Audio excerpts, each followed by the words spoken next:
ঠিকাদারের সাথে কাজ করে, যারা ওই লোডার থেকে শুরু করে রোলার থেকে শুরু করে যে সমস্ত গাড়িগুলো চালায়, তাদের যারা ড্রাইভার আছে খালাসি আছে, তারা কোথায় কাজ পাবে?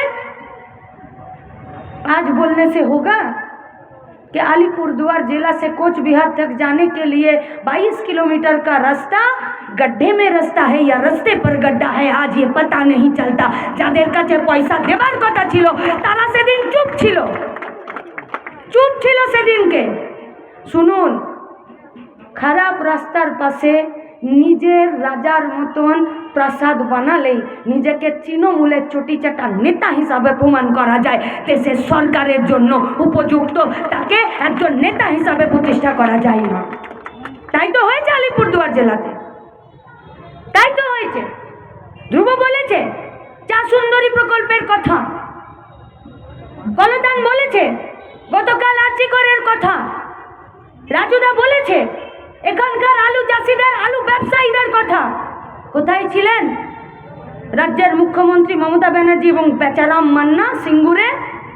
টাটাদের ন্যানো কারখানাটাকে বিদায় করার সময় যারা হুম্বিতুম্বি করেছিল, তারা আজকে এই আলু ব্যবসায়ীদের সব থেকে বড় উঁচু মাথা সরকারের পক্ষ থেকে, তার নাম হলো বেচারাম মান্না।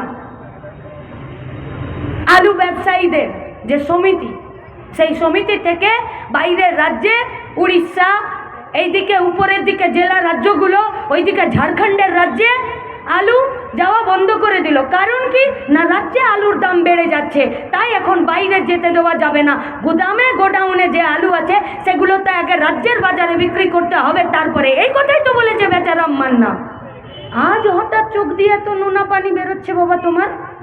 আর যখন মার্চ মাসে গোডাউনে আলু তুললো, আর তার যখন 4-5 মাস আগে নিজের কলেজাটা জমিতে রুইয়ে দিয়ে আলুটাকে ফলালো, সেদিন তোমার চোখের জল কোথায় ছিল? যেদিনকে সারের কালোবাজারি হচ্ছিল, যেদিনকে আলুর বীজটা পাঞ্জাব থেকে আসছিল, যেদিনকে একটু ভরা বর্ষণে বা অবর্ষণে আলুর দামটা, আলুর চাষটা ভালো করে হচ্ছিল না, ফিরে আরেক বস্তা 750-800 টাকাতে, 3000 টাকা কিলোতে নিয়ে এসে বস্তাতে 800 টাকা করে নিয়ে আর মাটিতে সেই বীজগুলোকে ফেলে দিতে হচ্ছিল, সেদিনকে কোথায় ছিল? আমরা হাত জোড় করে বলছি আলু ব্যবসায়ীদেরকে, আমাদের কথা শুধুমাত্র চাষি ক্ষেতমজুরদের জন্য, শ্রমিকদের জন্য নয়, আমাদের কথা আপনাদের জন্যেও। ভালো করে ভাবুন, চাষি যদি না থাকে আপনার গোডাউনে আলু যাবে না। তাই আজকে আলুর জন্য যেভাবে রাস্তায় নেমেছেন, সামনের বছর ফেব্রুয়ারি মাসে আপনাদেরকে চাষিদের জন্য রাস্তায় নামার আগাম আহ্বান জানানো রইল। নামুন রাস্তায়, আপনাদেরকেও বাঁচাবো, চাষিদেরকেও বাঁচাবো, এটাই আমরা চাইছি। চাষি না বাঁচলে ব্যবসায়ী বাঁচবে না। দম দেখান, দম দেখান। 10টা সিট বেশি পেয়ে গেলে চোরগুলো সাধু হয়ে যায় না, চোরগুলো চোরই থাকে। কি হলো কাল আরজি করে?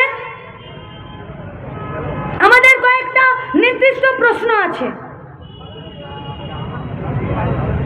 যে হসপিটালের ভেতরে অন ডিউটি একটা মেয়ে ডাক্তারবাবু, যার শরীরটা উলঙ্গ অবস্থায় পাওয়া গেল, সেই হসপিটালের ডাক্তাররাই ঠিক করে দেবে যে কারা পোস্টমর্টম করবে? আচ্ছা, কারা পোস্টমর্টম করবে, কারা ফরেন্সিক রিপোর্টটাকে নিয়ে সেখানে ঠিক